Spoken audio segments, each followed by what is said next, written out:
I'm Kimberly Podosinoff, an occupational therapist at Craig Hospital. Today I'm going to show you how to build and use a Quadstick, which is a great adaptive device that could be used for your gaming needs in the event that limited to no use of upper extremities is impacting your ability to use a standard controller or an Xbox adaptive controller. So the first step of building your Quadstick is starting with your mount. There are many great types of mounts that you can use to stabilize and hold your Quadstick in the right place. You can visit quadstick.com for lots of options, but today we're using the impact pivot arm. Be sure that you actually have a ram mount edge as well. This mounting piece will allow you to secure your Quadstick to the ram ball. This is the 1-inch ball that they have on the back. So depending on the type of mounting arm you have, you're going to have different knob placements and abilities to adjust.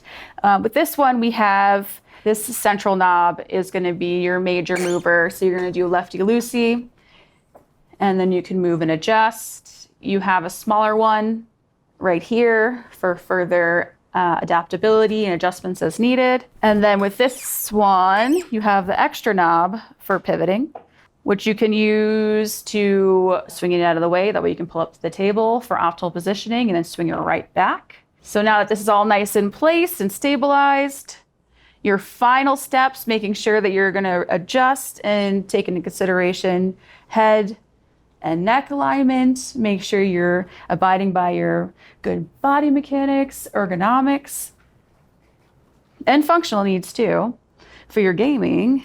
Make sure you can drop things down like this so that you can see your game properly. And then using that last ram mounting piece to stabilize this 1-inch ram mounting ball, like so.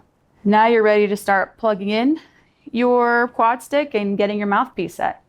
In order to use your Quadstick with your favorite PC or console, you're gonna need this USB-B to USB-A cord. That way you can connect it to your Quadstick and to your converter, being a Titan, a Brook, or a Chronos Zen. There's many options out there.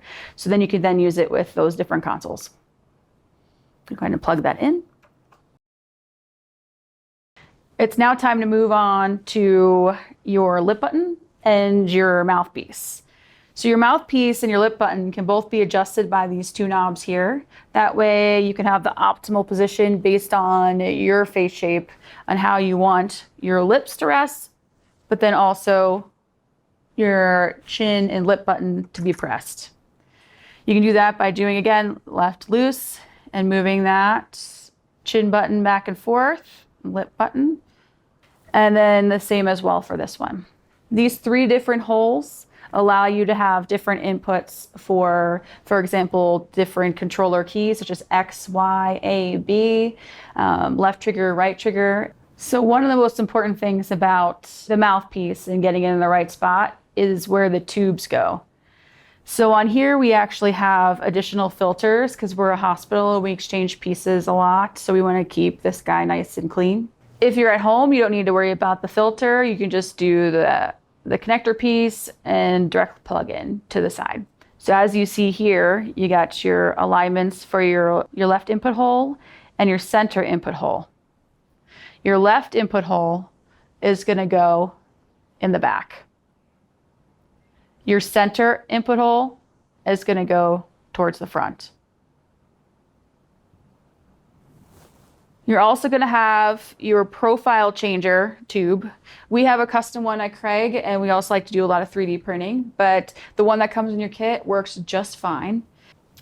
Your right input hole is going to go towards the back.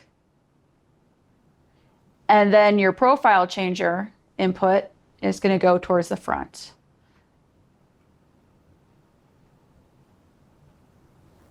Once you have your Quadstick in the perfect spot that you want it, it's time to now look at the Quadstick Manager program.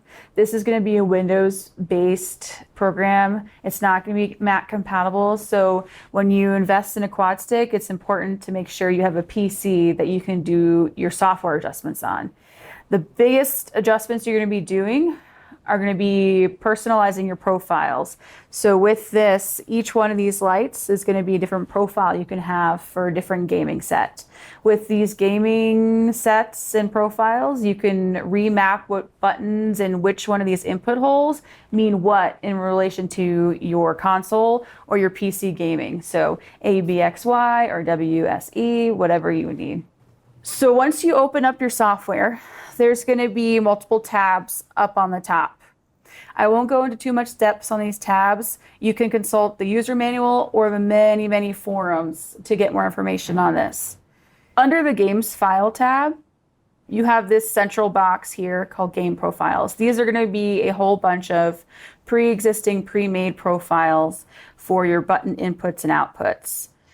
Once you decide which game profiles you want to use, you'll make sure that you move them over onto the left box, and then you'll assign them to which purple light based on the number over here on the left side. That purple light's going to be the different profile for each one. For more resources on adaptive gaming, be sure to visit craighospital.org/adaptivegaming.